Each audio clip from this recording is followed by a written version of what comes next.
Today, of course, as we've said a number of times, is Canada Day. And to live in this vast, I use that word often, of course, because it's true. It is a vast country that we live in. Not that many of us, some of us have not seen much of it, but it always comforts me to know that somewhere in another time zone, because we have lots of time zones in Canada, and Newfoundland has one that's even a little more different. It's always, if something comes on the CBC at 9 o'clock, in Newfoundland it always turns up at 9:30. So we know that we live in this land that has all these time zones and all this incredible diversity.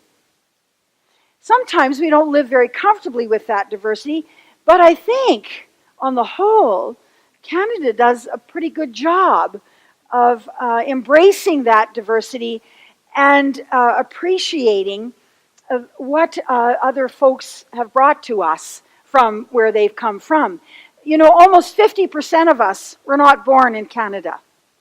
Almost 50% of us were not born in this country. We came to this country, those folks came to this country to have a new life, perhaps, a new beginning, and they have stayed and have been a part of the soil that they've planted their feet into and become a part of this incredible mosaic that we call Canada. And I thought that perhaps it would be good this morning to hear from some different voices to answer the question what Canada means to them. We are blessed to live in a country in which we have religious freedom, in which we have freedoms of all sort, and the ability and the power to speak, to be allowed to speak the thoughts of our heart and our mind. And so these folks, very graciously, when I called them this week, said, oh, well, I had a trip to Paris planned, but I know that you need me there today, and so here they are. I am so grateful for them. So if I have to tell you what it means to be Canadian, I'd have to tell you the biggest word is grateful. I'm grateful that I was born in this country, but my parents were immigrants. So growing up, I was always taught to be proud to be Canadian because of what they went through. But what makes me proud to be a Canadian is when I turn on the news, especially the last 4 years, I realize how much freedom I have. When I get up in the morning, I have freedom to choose who I can love. I have freedom to choose where I can pray.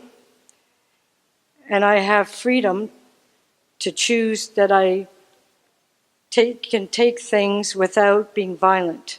Canada is one of the biggest countries that I know that approaches indifference in a non-violent approach. We think about things, we use our hearts to solve things, and we come together as a community, which makes me very proud. I'm reminded every day when I see my grandchildren going to school, how they are able to make friends of different races and different cultures and embrace all the indifference that some of us couldn't do. Some of us don't have the freedom to choose all things. When I look at places like Russia and all those places that use violence and they tell people how to think, how to practice, which religion to practice, they don't have choices, which makes me proud that I can choose. Everything that I decide today is a choice of freedom. Nobody's going to stop me from celebrating Canada Day. No one's going to stop me from hugging my wife. And no one's going to stop me from talking to someone of a different race. We come together as different cultures and teach each other different things. And even when people come from different countries and all they're used to is violence, eventually they realize they're in a place where that doesn't have to exist, where women can be free to be bosses. We can dream big. We can teach our children that no matter what, they can be whatever they want. And this will continue years years from now, even when I'm gone. My son-in-law also wants me to put this in, that hockey, I'm not supposed to forget hockey. Hockey's a big thing about being Canadian.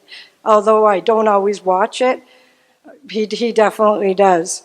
And I was talking to my granddaughter the other day, and she said to me, to her, being Canadian is learning from the mistakes that our past has done, and that someday she can fly to the moon, and she has that opportunity to do whatever she wants. That's all. Thank you. I felt honored when Linda asked me to speak a few words on what it means to be Canadian. Mi chiamo Roberto e sono nato a Montreal di genitori italiano e sono orgoglioso di essere canadese. For those of you who do not understand, I will translate. Je m'appelle Roberto, je suis né à Montréal, de parents italiens et fier d'être canadien. If you don't understand that translation, maybe I'll try another one which most people will understand. Most people. My name is Roberto and was born in Montreal. I have Italian parents and I'm a proud Canadian. The first couple versions, by now you probably know what they are. The first version was Italian and the second version was Canadian. French Canadian, French. French meaning one of the other official languages, and Italian is another official language in Toronto. What? That's what they tell me, right? So I believe them, right? I was raised following Italian traditions, but our family always felt an integral part of Canada.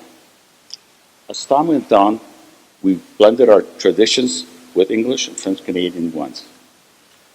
This was very evident at Christmas time when my mom prepared homemade raviolis and turkey for our dinner. What a yummy meal! We also attended French Canadian family dinners where the traditional tourtière was served. If you look at a dictionary, tourtière means awesome meat pies. The recurring theme, even though we spoke a different language and have different traditions, we saw ourselves foremost as Canadians, the beginning of multicultural society in my mind. My first trip to Halifax, I visited, I think it was Pier 11, but Gordon corrected me, it was Pier 21. Thanks, Gordon. Pier 21 is the historical museum in Halifax where they honor the immigrants that landed in Halifax. What it meant so much to me is my dad landed there in the early 50s. It was the start of my family's Canadian journey. My thoughts were what a welcome country Canada was and is at this day. My friends often accuse me of being too nationalistic, especially when I insist that the Canadian flag and the anthem should be played and displayed at all public events. I guess the next thing I'm going to say, Michelle, you probably understand. My favorite part of the hockey games when I was growing up, it was at the Montreal Canadian Forum, where we have Roger Doucet singing the national anthem both in French and in English. As you probably well know, Roger Doucet sang all the national anthems when we had international hockey tournaments. And because of this, he was made a member of the Order of Canada. In my mind, to fully appreciate what Canada is all about, we should be familiar with our historical past. One of my professors, 44 years ago, don't calculate the math because you probably figure out I'm very old here. His name was Leo Berkeley. He was a Jamaican Mon, and he was very anti-establishment, and he wears African shirt every day to school. I don't know why, but he did. Just to be different, I guess. Leo was a very eloquent man, and he gave me the passion to learn more about Canadian history. Since that time, I've read many different versions, both in English and in French, which I really cherish. And there's also good for discussion purposes, which I get myself into trouble, but that's a different story. Where I fall short is the Indigenous view of the creation of Canada by claiming the ancestral land, but since I'll read some more of it and then honor our Indigenous people. One of my Canadian heroes is Louis Riel, the founder of Manitoba, who was Métis, and Winston Churchill. Oh, sorry, that's a different speech. Before I conclude my speech here, I have a sobering thought. Today is July 1st, 2018. It is a very sad day for Canada and the States because we have tariffs on a lot of goods. This will affect both Canadian and American consumers and businesses. I wish God given the wisdom for our leaders, both Canadian, American, and Mexican, to negotiate a fair NAFTA agreement for all the three countries involved. Enjoy Canada no matter your cultural, religious, or language background, for you're all proud Canadians. You can see me after the service. You can look at my passport here. You'll see why. I'm going to show it to you. And I also have some treats for not everybody, but hopefully the ones that can run fast enough, they'll get them. You see why? The treats I got you. Hopefully I wasn't too long and too boring. Thanks a lot. I promise you this won't be too long, and I hope I'm not boring. Um, yes, when Linda asked me, can you say a few things about how does it feel to be a Canadian? At first, I have to step back because I'm like, am I really a Canadian? Because by the looks of it, I don't even have a single blood of a Canadian. Um, for those who don't know me, I'm a landed immigrant back in whenever, and yes, but for almost 9 years, I have lived in a culture where I can see that this is what I have dreamed of. Um, I came here as a single mom, and when I stepped in Vancouver Airport, I told myself, this is the life that I want to live, this is the country where I want to stay, and this is the country where I want to build my family.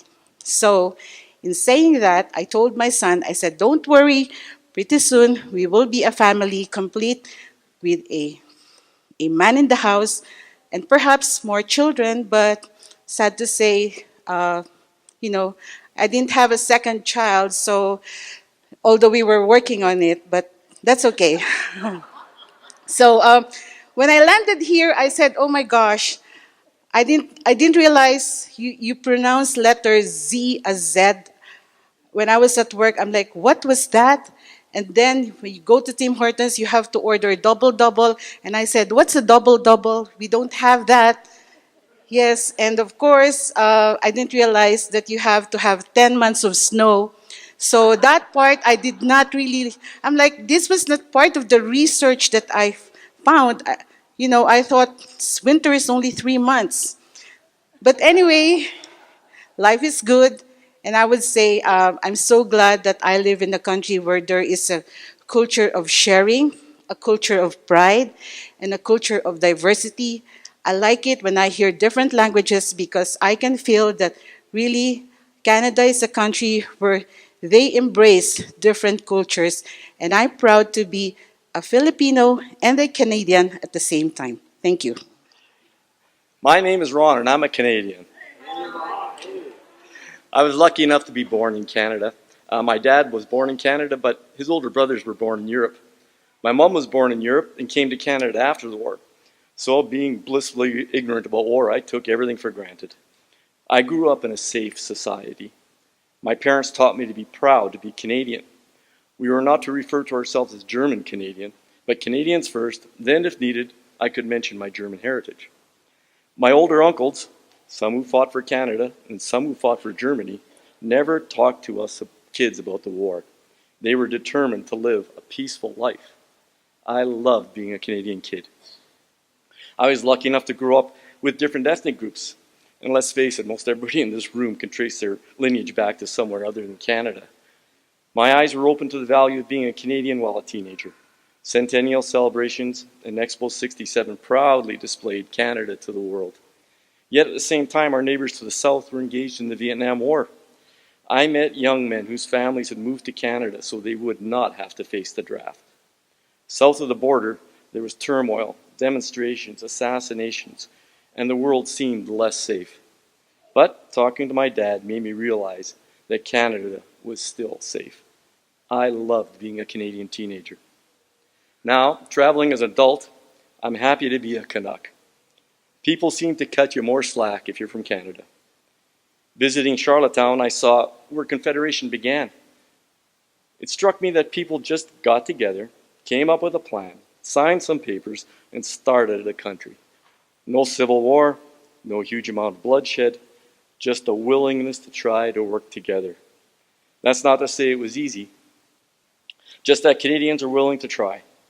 And visits to foreign countries are fun, but it's always great to come home to Canada. And I think there are more people trying to get into Canada than trying to get out. I love being an adult in Canada.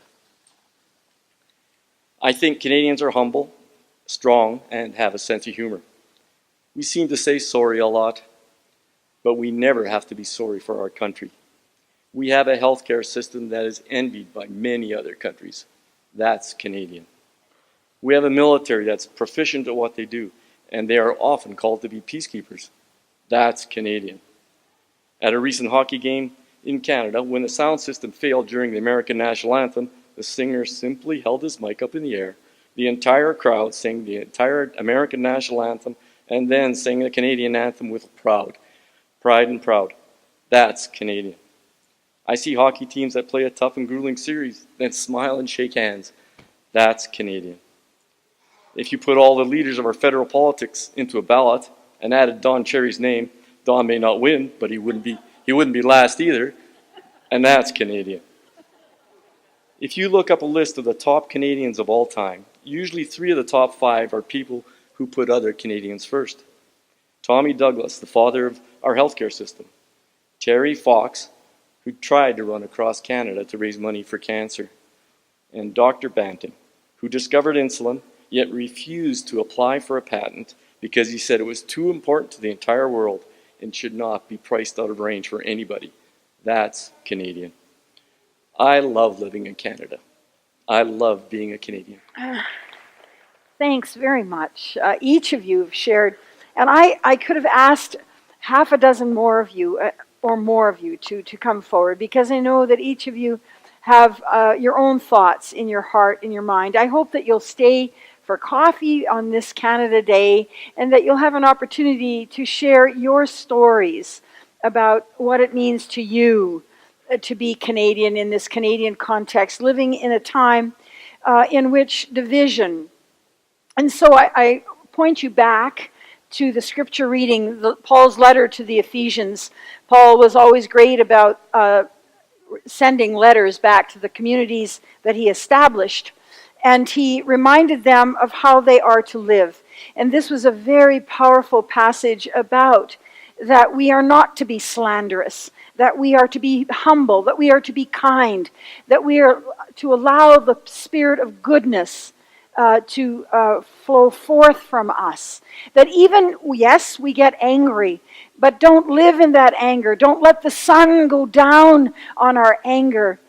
Be the first, perhaps, to make the step to say, you know what, I blew it and I'm sorry. Can we start again? Can we find a way? And that's Canada for sure. So for us as people of faith, who weave our faith into our being a Canadian, may we listen to the words of Paul. May we hear the words of Jesus, who loved unconditionally and said, you are to love God and you're to love your neighbor as yourself. May we be a beacon of hope. Other countries that seem to have given up that opportunity to be a beacon of hope, let us take up that light and be that beacon of hope in our world. Amen.